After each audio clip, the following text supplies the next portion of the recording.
Hello बच्चों, let's read this question. The question says, in a regular hexagon A B C D E F, vector AB plus AC plus AD plus AE plus AF is equals to K times AD. Here K is equals to option A is 1, option B is 2, option C is 3 and option D is none of these. तो यहाँ पे हमें question में given एक hexagon है। तो सबसे पहले हम इसमें हेक्सागन ड्रॉ कर लेते हैं। 1 2 3 4 5 एंड 6। तो मैं इसे नेम दे देता हूँ ABCD E and F। तो इसमें जो साइड है ए बी प्लस यहाँ पे ए बी प्लस ए सी को ज्वाइन करना पड़ेगा हमें इसमें। और फिर ए डी है हमारा, फिर है ए ई और फिर है A F.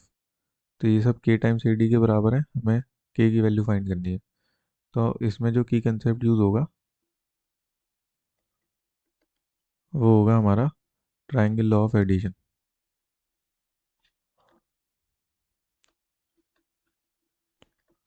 Triangle law of addition हमसे क्या कहता है कि सपोज हमारा कोई ट्राइंगल ए बी सी है।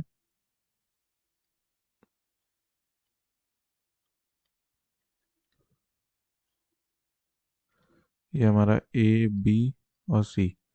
तो इसे हम ट्राइंगल ऑफ एडिशन से ऐड कर सकते हैं। तो ये हो जाएगा हमारा A B vector plus B C vector is equals to A C vector. और सर्कुलर में ये जीरो हो जाता है, A B plus B C plus C A is equals to zero. इसे अपोजिट बनाएंगे, माइनस ए सी को हम सी ए लिख सकते हैं, इज इक्वल्स टू जीरो हो जाएगा। तो ये हमारा ट्राइंगल ऑफ एडिशन होता है। तो हम यहाँ पे पर्टिकुलर हर ट्राइंगल में ट्राइंगल ऑफ एडिशन लगाएंगे।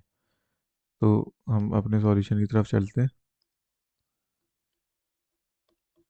तो जो हमारा हेक्सागन था वो कुछ ऐसा था। ये था हमारा A B C D E and F.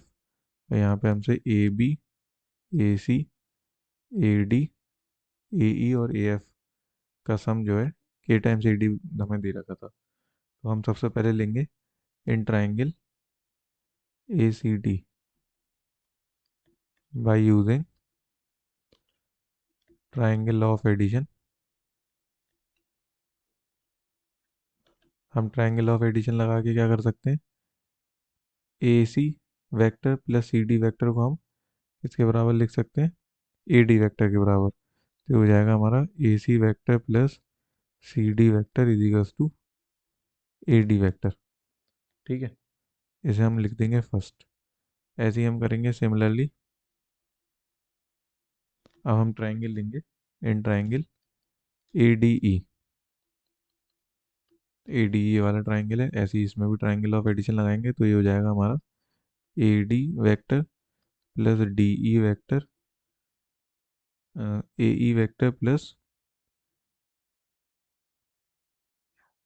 Sorry A E vector plus E D vector, हमें ये जोड़ना है इसमें। सॉरी, तो ये हमने गलत कर दिया इधर। इधर हमें करना है A E vector plus E D vector is equals to A D vector.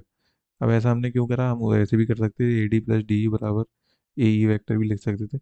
लेकिन हमें जो है यहाँ पे ए डी एक साइड रखना है, क्योंकि इधर के टाइम्स ए डी है, हमें ऐड करनी है अभी ये दो इक्वेशन। तो उसके बाद हमें इस वजह से इसे करस्पॉन्डिंग ही रखना है। अब इसे हम एडिंग करेंगे on adding equation first and second. On adding equation first and second, ये हमें मिल गया A C plus C D A C vector plus C D vector plus A E vector plus E D vector. ये किसके बराबर हो गया हमारा, टू टाइम्स ए डी के बराबर। अब इसके बाद हमें जो है यहाँ पे क्या करना पड़ेगा, जो हमारा पैरेललोग्राम है, पैरेललोग्राम में हम ये देखें जो हमारा सी डी वैक्टर है वो किसके बराबर है, ए एफ के बराबर। ठीक है, और तो हम इसमें सी डी की जगह एफ लिख देंगे। तो यहाँ पे हम लिखेंगे इन रेगुलर हेक्सागन, क्योंकि हमें दे रखा है तो रेगुलर हेक्सागन की सारी साइड बराबर होती हैं। तो सी डी को हम किसके बराबर लिख सकते हैं, सी डी को हम लिख सकते हैं ए एफ के बराबर। और ऐसे ही हम जो है ई डी को जो लिख सकते हैं, ई डी जो है हमारा वो ए बी के बराबर हो जाएगा।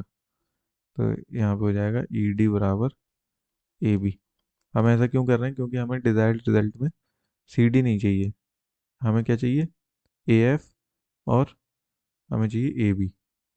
तो हम सी डी की जगह क्या कर देंगे? ये हो जाएगा हमारा सी डी को रिप्लेस करके ए एफ, और ए ई हमें चाहिए यहाँ पे, और ये हो जाएगा हमारा ई डी की जगह A B is equals to 2 times A D. अब हम क्या करेंगे यहाँ पे? हमें इस साइड में हमें ए बी मिल गया, ए बी हो गया हमारा, ए सी हो गया, ए सी भी हो गया, ए एफ भी हो गया, और ए ई भी हो गया। अब यहाँ पे एक ए डी बचा है, तो हमें यहाँ पे एक ए डी लाने के लिए क्या करना पड़ेगा? Adding A D vector both side. तो बोथ साइड जब ऐड करेंगे तो ये हमारा पूरा हो जाएगा A B vector plus A C vector plus A D vector plus A E and plus A F, और इधर हो जाएगा हमारा 3 टाइम्स ए डी। तो इसे हम अगर गिवन इक्वेशन से कंपेयर करें तो के की वैल्यू कितनी हो गई? Hence K is equals to 3। So option C is correct. So I hope you will understand the solution. Thank you. All the best.